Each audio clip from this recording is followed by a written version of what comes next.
룻기 3장은 룻기의 클라이막스입니다. 보아스와 룻이 썸을 타다가 드디어 서로의 마음을 확인하고 사랑에 빠지는 내용입니다. 성경이라 그런 느낌을 전혀 느낄 수 없다면 좀 감정을 살려서 묵상해보고 하면 저는 계속 읽다가 가슴이 두근두근해서 읽기가 어려운데 이제 여러분도 같이 두근두근한 세상으로 한번 가보도록 하겠습니다. 룻이 보리 추수할 철에 이삭을 주우러 나갔던 밭이 때마침 보아스라는 사람의 밭이었습니다. 또한 룻을 본 보아스는 그 룻의 헌신과 그 성실함에 호감을 갖게 되었어요. 또한 룻도 시어머니 나오미를 통해서 보아스는 자기 가문의 땅을 물려줄 사람으로 고엘이라고 하죠. 고엘이라는 것을 알게 되었고 어머니의 당부처럼 보아스 밭에서만 이삭을 주었습니다.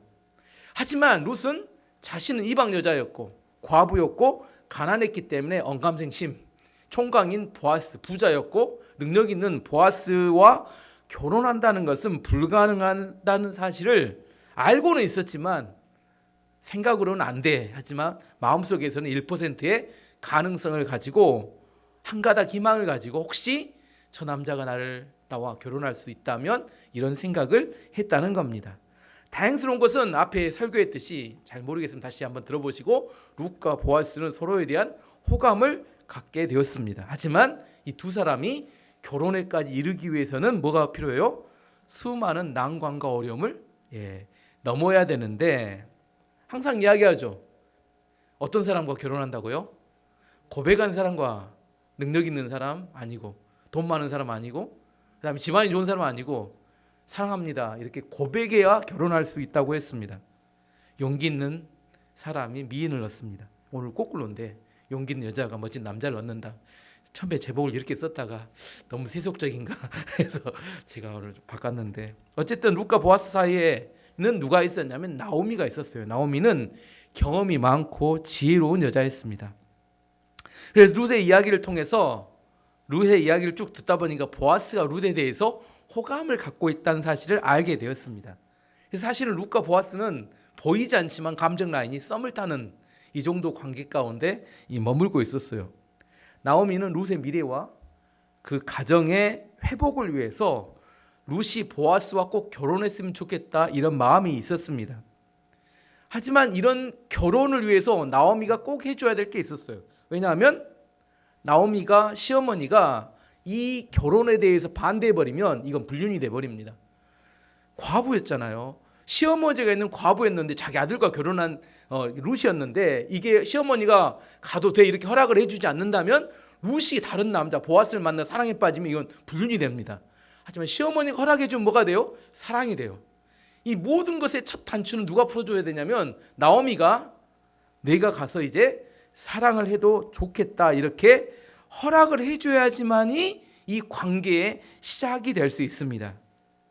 그래서 1절의 시작에 나오미가 이렇게 말하는 것을 시작합니다. 1절 보면 시어머니 나오미가 룻에게 말했습니다. 얘야 너에게 알맞은 가정을 찾아봐야겠다. 너도 행복하게 살아야지. 뭐 이걸 몰랐습니까? 애굽에서 올 때부터 모압에서 올 때부터 이미 다 서로 이야기한 이야기지만 지금 결정적으로 이야기를 하는 이유는 뭐예요? 이제 보아스와 관계를 친척시켜야 된다는 사실을 분명하게 허락해 주는 이야기죠. 이 이야기가 없으면 그 다음 이야기 진행하면 어떻게 돼요? 불륜이 됩니다. 시어머니 나오미는 굉장히 현명한 사람이었고 그래서 룻에게 이야기합니다. 이제 너도 알맞은 가정을 찾아야 되고 행복한 삶을 살아야지. 이게 간단한 말처럼 보이지만 모든 룻에게 매여있던 족쇄를 풀어주는 이야기가 됩니다.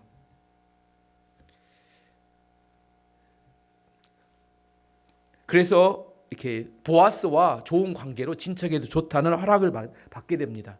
지혜란 무엇인가? 내가 항상 지혜는 이야기하죠. 지혜는 순서를 아는 겁니다. 같은 상황인데 순서를 바꿔서 하면 엉망진창이 돼요. 맞는 순서를 하면 좋은 열매를 맺는데 순서가 뒤바뀌면 열매가 맺히지 않습니다. 나오미는 순서를 알았고 룻도 순서를 알고 있었는데 이 첫 번째 단추는 룻이 나오미가 풀어주었죠. 지혜가 없으면 먼저 뭘 구해야 돼요? 하나님께 지혜를 구해야 합니다. 야고보서 1장 5절 말씀 보시면 너희 중에 누구든지 지혜가 부족하거든 모든 사람에게 후히 주시고 꾸짖지 아니하시는 하나님께 구하라 그리하면 주시리라. 지혜가 있어야 합니다. 저는 우리 교회 성도들이 지혜를 하나님께 구하는 사람이 됐으면 좋겠어요. 우리가 지혜로워져야 열매를 맺습니다. 상황이 어려운 게 아니야. 지혜가 없어서 열매를 못 맺는 경우가 많기 때문에. 근데 최악은 뭐냐면 지혜가 없는데 확신이 있는 사람. 이거 어디다 쓸 데가 없어요. 지혜가 없으면 어떻게 해야 된다고요? 지혜를 구하거나 지혜로운 사람 옆에 있어서 이야기를 들어야 되는데 지혜가 없는데 확신이 있어요. 그럼 어떻게 돼요? 아무도 못 말리는 사람이 됩니다. 나오미가 이렇게 보아스와 룻의 관계를 보면서 이제 관계를 진척시켜야 되잖아요. 이 관계를 오랫동안 살펴봤던 것 같아요. 그래서 이 두 관계가 진척되기 위해서 두 가지가 필요하다고 생각했던 것 같아요. 두 가지가, 첫 번째는 뭐냐면 누가 먼저 고백을 할 것인가. 보아스와 룻 중에 지금 이야기했죠. 고백해야 결혼한다고 했죠. 고백 안 하면 아무리 좋은 마음이 있어 결혼이 안 됩니다. 근데 원래로 보면, 일반적으로 보면 누가 먼저 고백을 해요? 남자와 여자 중에? 남자가 고백하는데 지금 보아스와 룻의 관계를 오랫동안 살펴봤더니 룻이 고백하지 않으면 이거 진척되기 어렵겠다 이렇게 판단한 겁니다. 이런 걸 지혜라고 합니다. 일반적으로 남자가 먼저 고백하지만 보아스와 룻 관계 중에 보아스는 바쁠 게 아무것도 없습니다. 능력이 있고 좋은 집안에. 룻에게 손을 뻗으면 결혼하려고 하면 언제든지 결혼할 수도 있는 그런 능력 있는 사람이었어요. 하지만 룻은 너무 절박했습니다. 지금 이 보아스와의 좋은 관계, 좋은 감정이 있을 때, 이 썸을 탈 때 지금 결정짓지 않으면 이 감정이 식고 나면 다시 이 감정이 살아나는 것이 쉽지 않습니다. 쇠는 언제 때려야 돼요? 달구어졌을 때 때려야 합니다. 이거 잘 알아야 합니다. 쇠는 달구어졌을 때 때려야지 아무나 때리면 안 됩니다. 지금 두 사람이 서로에 대해서 좋은 감정으로 감정이 뜨거워졌으니까 나오미는 지금 뭔가 누군가가 고백을 해야지만이 이게 일이 이루어지는데 누가 먼저? 룻이 해야 된다고 생각했다는 겁니다. 룻이 해야 된다. 왜 보아스는 안 했을까요? 보아스도 분명히 성경을 읽어보면 좋은 감정이 있는데 잘 읽어보면 보아스가 룻에게 고백한다는 건 상당히 어려운 일이에요. 왜냐하면 시어머니가 있는 과부예요. 이게 만약에 나오미가 허락해줬다는 사실을 알았다면 고백도 할 수 있습니다. 룻이 자기에게 좋은 마음이 있다는 것을 알아도 고백할 수 있어요. 하지만 두 가지 조건을 다 건너뛰어야 되고 굳이 자기가 총각인 자기가 위험을 무릅쓰고 고백한다는 것은 이건 좀 맞지 않는 상황이 될 수 있는 게, 모든 상황을 봤을 때 보아스가 룻에게 고백하는 것은 현실적으로는 어렵습니다. 룻은 절박한 상황이기 때문에 지금 나오미는 누가 고백해야 된다? 룻이 고백해야 한다고 판단해서 했습니다. 그리고 언제 고백할 것인가? 두 번째, 언제 고백해요? 오늘 성경 봤더니 오늘 밤에 성경 오늘 밤이다니까요. 타이밍을 정했습니다. 왜 타이밍을, 이게 타이밍을 아는 게 중요한데 지금 그 룻이 나가서 무슨 일을 했어요? 이삭 죽기를 했죠. 이삭 죽기는 언제 하는 거예요? 추수할 때 하는 거예요. 추수할 때. 추수를 시작하면 타작하면서 이렇게 추수를 하면서 이삭 죽기죠. 근데 추수가 언제 끝나요? 타작 마당에서 그 곡식을 타작을 해버리면 추수가 끝나요. 그럼 그 다음 이삭 죽기는 언제로 가요? 1년 뒤로 갑니다. 지금 오늘 본문이 뭐냐면 타작하는 날 있었던 일을 이야기하는, 타작을 여러 날인데 타작하는 날. 만약 이 타작이 끝나면 뭐가 끝나버려요? 이삭 죽기가 끝나니까 더 이상 룻과 보아스는 만날 일이 거의 희박한 관계가 돼버리고 맙니다. 그동안 이삭 죽기를 쭉 해왔는데 이제 뭐예요? 이제 타작하고 있기 때문에 이제 더 이상 시간이 얼마 남지 않았다는 것을 나오미는 알고 있었어요. 이거 굉장히 나오미가 지혜로운 사람입니다. 지금 돌아가는 상황에 룻이 고백해야 되고 오늘 저녁을 놓치면 안 된다, 이렇게 아마 타작의 가장 클라이막스였던 날인 것 같아요. 그래서 사람들이 올해 저녁 늦게까지 일을 하고 늦게 식사를 하고 일이 많았기 때문에 타작 마당 옆에서 잠을 잤던, 그래서 타작이 굉장히 클라이막스였고 많이 있었고 그날 보아스도 이렇게 타작 마당에서 잔다는 사실을 알고 있었던 것 같습니다. 그래서 룻이 고백을 해야 되고 오늘 밤이 절호의 타임이란 것을 나오미가 룻에게 이야기하고, 그래서 이렇게 권면을 합니다. 2절의 4절 말씀 보시면 내가 함께 일하고 있는 일꾼들의 주인인 보아스는 우리의 가까운 친척이란다. 그가 오늘 밤에 타작 마당에서 일할 것이다. 너는 가서 목욕을 하고 몸에 향수를 발라라. 그리고 옷을 갈아입고 타작 마당으로 내려가거라. 그 사람이 먹고 마시기를 끝날 때까지 그의 눈에 띄지 않도록 주의해야 한다. 그가 잠자리에 들면 그가 누운 자리를 눈여겨보아 두었다가 다른 데 가면 안 되니까 그리로 가서 그의 발치 이불을 들고 들어가서 누워라. 그러면 그가 내가 할 일을 알려줄 것이다. 목욕을 하고 향수를 바르고 좋은 옷을 갈아입고 잠자리 이불을 들고 그 아래 들어가서 누워라.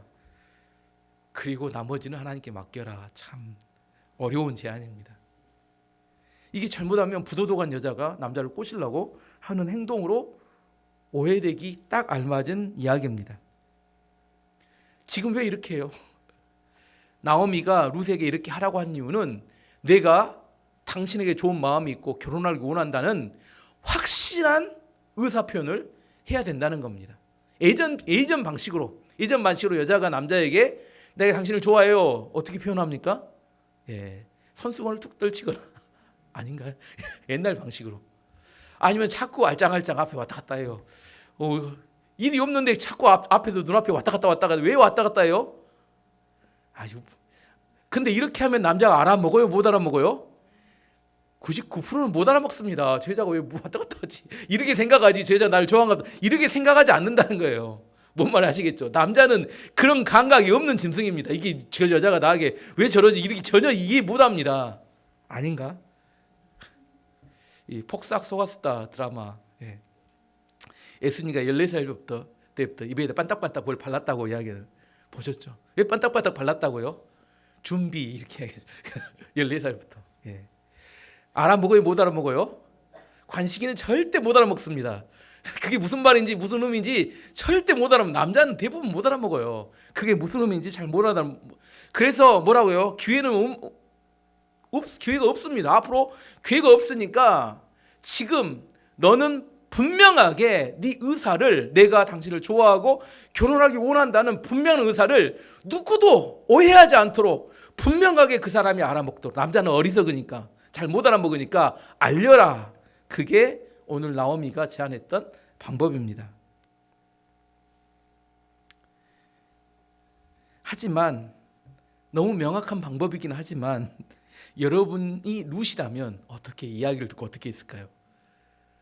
여러분이 룻이라면 가서 이렇게 해라 이렇게 이야기하면 어떻게 반응할까요? 자칫하면 수치를 당할 수도 있고 부도덕한 여자라고 오해받기 딱 좋은 십상인 방법 아닌가요? 여러분은 하시겠습니까? 안 하시겠습니까? 룻은 나오미의 판단과 결정을 신뢰했습니다.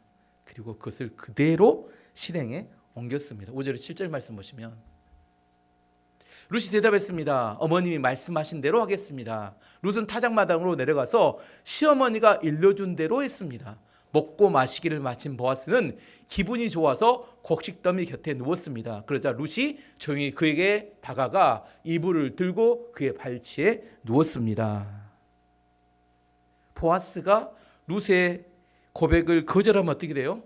쥐구멍을 찾아야 합니다. 이거 뭐 얼굴 다 뜨거워서 이렇게 잊기가 어렵습니다. 하지만 이것조차도 안 하면 룻의 삶에는 아무런 변화가 없습니다. 평생 이삭 죽고 거린처럼 살아가다 끝날 가능성이 많습니다. 지금 룻에게 필요한 건 뭐예요? 용기가 필요합니다. 용기가 필요합니다. 심리학자 아들러, 그 알프레드 아들러라는 사람이 썼던 책 중에 미움받을 용기라는 책이 있습니다. 그 책의 내용이 이렇게 약간만 이야기하면 이런 겁니다. 인간은 변화할 수도 있고 누구나 행복해질 수 있다 이렇게 말하면서 아들러 이전의 사람들은 다 프로이드의 원인론이 진리라고 생각했다는, 프로이드의 원인론을 생각해보면 읽은 겁니다. 현재의 내 삶은 과거에 받던 상처가 무식에 잠겨있다가 내 삶에 영향을 주었기 때문에 내가 이렇게 되었다. 이게 프로이드의 원인론입니다. 쉽게 말해서 내가 요 모양에 꼴인 것은 남편 때문이고, 내가 요 모양에 꼴인 것은 아내 때문이고, 요 모양에 꼴인 것은 부족한 우리 부모 때문이고, 나라가 정책을 잘못했고, 자식 때문이고, 내 발생한 모든 문제의 원인은 누가 나에게 상처를 주었기 때문이라고 생각하면서 원망하고 불평을 살아가는 것이 프로이드의 프로이드의 원인론의 근거라면 아들러는 정면으로 그건 잘못되었다. 자유도 행복도 모두 용기 문제이다. 환경이나 능력이 아니라 용기가 중요하다. 그는 그렇게 말했습니다. 만약 룻이 그날 용기가 없었다면 부끄러운 수치는 당하지 않을 수 있었지만 그의 인생에는 아무런 변화가 없었을 거라는 겁니다. 그는 계속해서 이삭을 주면서 살아갔을 겁니다. 누구 탓하며?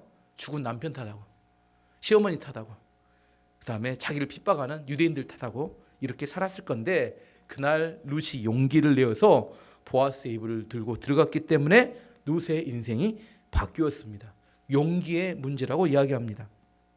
자, 이제 또 그 상황으로 돌아가서 이제 이불을 들고 그 보아스의 발치에 누웠어요. 이불을 덮고. 어땠을까요? 잠이 왔을까요? 제 생각에 아무리 생각해도 심장이 막 박동 팡팡팡 너무 뛰어가지고 막 하늘까지 막 뭐 우리 귀 속에 있는 심장 뛰는 소리가 막 엄청난 박동 소리가 들렸을 것 같아요. 막 떨려서 그날 어땠을까? 룻이 그날 이불 속으로 들어가서 어떤 생각을 하고 있었을까? 언제까지 기다렸어요? 보아스가 자기가 있는 것을 알아챌 때까지 거기 누워서 계속 기다리고 있었습니다. 드디어 시간이 왔습니다. 누가 깨난? 보아스가 뒤척이다가 팔에 걸리적거리는 여자가 있다는 것을 알고 발견하고 깜짝 놀랐습니다. 물어봅니다. 누구시오? 그때 룻이 일어나서 대답하는데 정말 인생을 바꿀 만한 엄청난 대답을 합니다. 그 대답에 룻의 인생을 바꿔놓았습니다. 여기서 중요한 이야기. 남자들은 여자들이 말을 길게 하는 걸 좋아할까요? 짧게 하는 걸 좋아할까요? 답은 잘 하셔. 실제하고 다르는데. 예. 지금 누가 누구를 설득해야 돼요? 지금 룻이 보아스를 설득해야 되니까 말 길게 하면 돼, 안 돼요? 안 됩니다. 핵심만 정확하게 의사전달을 해서 어떻게 해요? 보아스의 마음을 이렇게 감동을 시켜야 되는 그런 상황이잖아요. 그런 상황입니다. 보아스, 룻은 오랫동안 무슨 대답을 할까 준비했던 것 같아요. 누구시오 하고 물어보자 아주 간결하고 정확하게 자기의 원함과 바람을 보아스에게 이야기합니다. 읽어보면 8절 9절을 읽어보면 한밤중에 돌아눕던 보아스는 자기 발치에 어떤 여자가 누워있는 걸 보고 깜짝 놀랐습니다. 보아스가 누구시오 하고 물었습니다. 룻이 대답했습니다. 저는 어른의 종 룻입니다. 어른의 이불로 제 몸을 덮어주십시오. 주인님은 저희 가족의 땅을 사서 돌려주실 분입니다. 세 가지 대답을 했습니다. 첫 번째, 저는 어른의 종 룻입니다. 겸손하게 이야기했습니다. 교만 떨고 이야기하지 않았어요. 어른의 종 룻입니다. 두 번째는 어른의 이불로 제 몸을 덮어주십시오. 이것은 저는 수치가 많은 여자입니다. 부끄러운 여자입니다. 내세울 것도 없습니다.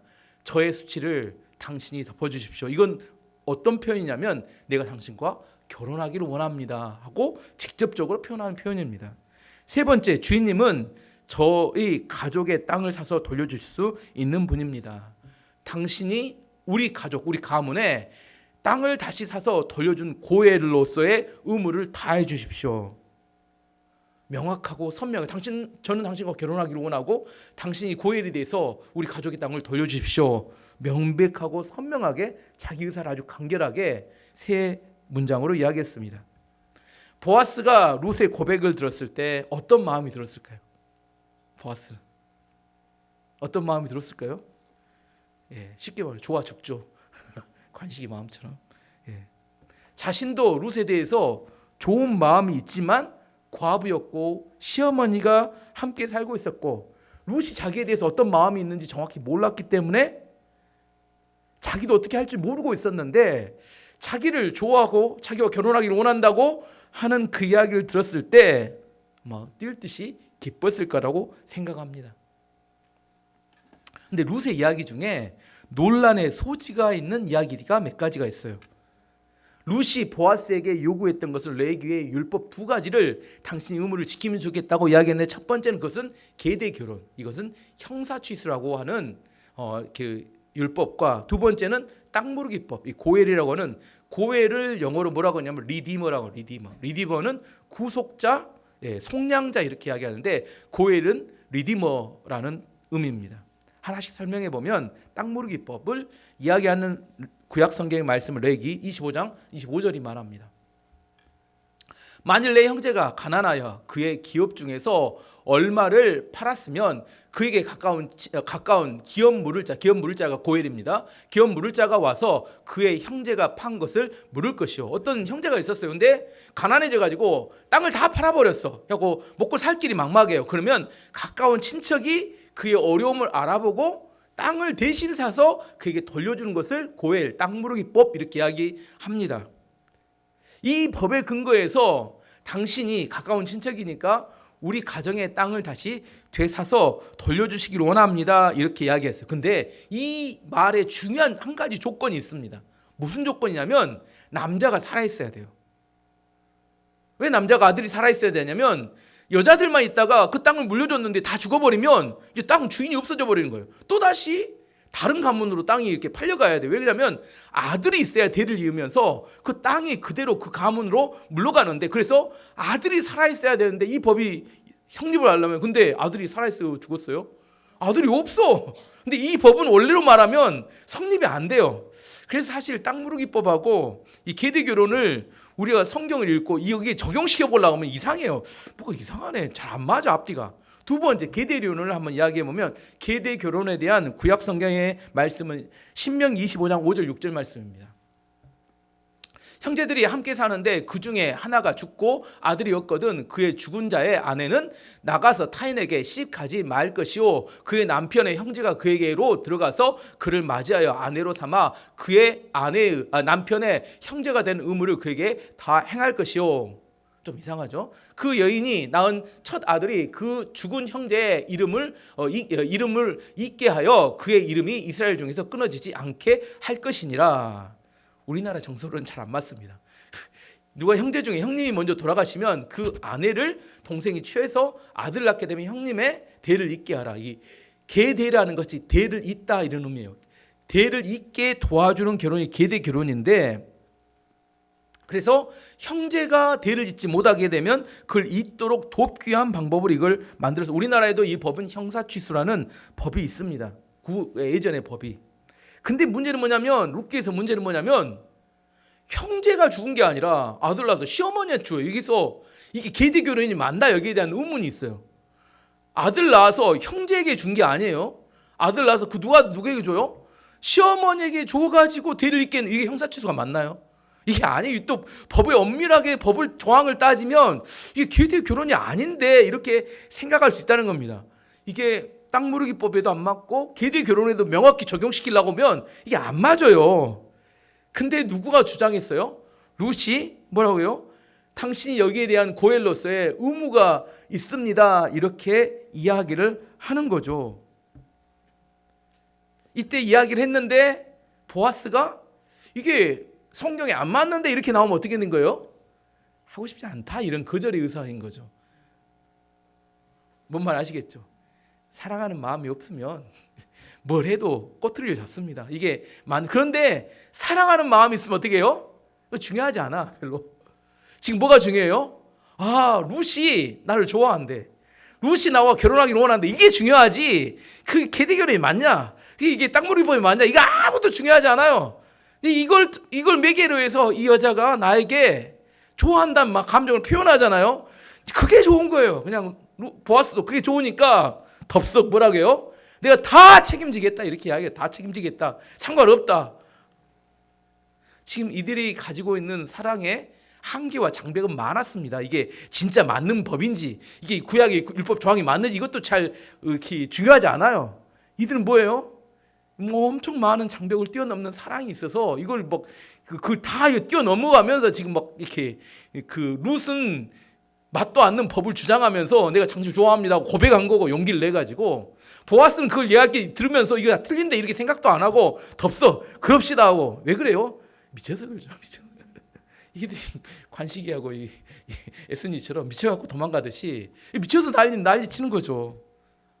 이 룻의 고백에 대해서 보아스가 정말 현명한 고백에 대한 응답을 합니다. 그게 10절부터 13절까지 나오는데요.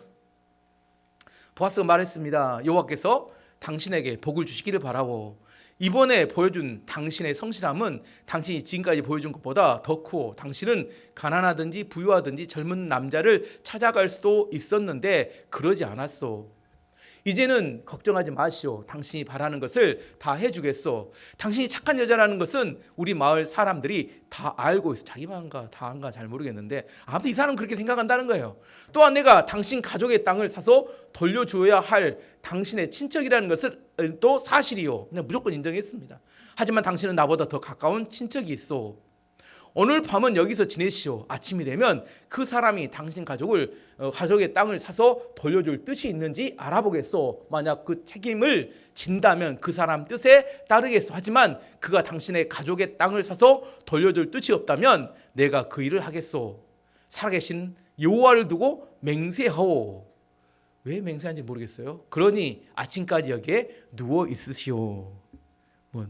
말은 있지만 말은 내가 당신 좋아서 죽겠습니다. 이런 이야기입니다. 하나씩 이제 살펴보면 이런 겁니다. 하나님께서 당신에게 복을 주시기를 바라오, 이렇게 하겠어요. 지금 사랑 고백을 했는데 엉뚱한 이야기를 하면 하나님께서 당신에게 복을 주시기를 바라오. 이게 어떤 의미냐면 당신이 얼마나 어렵고 부끄러운 상황 가운데 두렵고 떨리는데 용기를 내 갖고 나에게 고백한지를 알고 있어. 나도 당신의 고백에 너무 좋은 마음이요. 이걸 뭐라고 표현한 거예요? 하나님께 당신에게 복을 주시기를 원하요. 그 먼저 안심부터 시키는 겁니다. 예. 두 번째, 당신이 지금까지 보여준 성실함을 통해서 함부로 젊은 남자들을 찾는 문란한 여자가 아니라는 것을 잘 알고 있어. 당신은 정숙한 여자이기 때문에 문란한 삶을 살지 않던 날 알고 있기 때문에 이 고백이 얼마나 가치 있고 의미 있다는 것을 알고 있어. 이렇게 대답한 겁니다. 같은 행동이지만 행동이 문란한 여자가 이런 이야기를 하는 것과 정숙한 여자가 이런 이야기를 하는 것을 듣는 사람은 전혀 다르게 듣는다는 겁니다. 우리 정말 중요한 일을 할 때 그 일 때문이 아니라 평소에 그가 어떻게 살았는지에 따라서 그 일의 중요함과 방향이 결정될 수 있다는 겁니다. 룻이 믿음으로 성실하게 살았기 때문에 보아스의 마음이 움직인 겁니다. 평소의 삶과 태도가 그 사람의 미래가 된다는 걸 알아야 합니다. 세 번째, 지금 당신이 요구한 것을 들어주고 싶지만 법적인 실제적인 한 가지 문제가 있으니 내일 내가 그 문제를 반드시 해결하겠소, 이렇게 말합니다. 왜냐하면 더 가까운 친척이 있는데 그가 나에게 고혈이 되겠다고 이야기해버리면 이게 문제가 크게 이렇게 해결되지 않기 때문에 그 문제, 더 가까운 친척의 문제를 내가 해결하겠소, 이렇게 이야기합니다. 보아스는 매우 현실적이고 실제적인 사람이었어요. 진짜 사랑하면 실제적이 됩니다. 근데 가짜 사랑은 뭐냐면 나쁜 놈이라고 하죠. 나쁜 놈이면 일단 다 해결해 주겠다 말하고 그 여자를 그날 자기 소유로 만들어 버립니다. 내일 일은 나도 몰라요. 오늘 내 욕망을, 정욕을 채워버리면 다 끝나는 그런 사람은 나쁜 사람입니다. 하지만 보아스는 정말 실제적으로 자기들의 관계에 문제가 되는 걸림돌을 내일 해결하겠다, 이렇게 실제적인 제안을 합니다. 마지막 네 번째는 살아계신 하나님을 두고 맹세합니다. 왜 맹세했을까요? 보아스는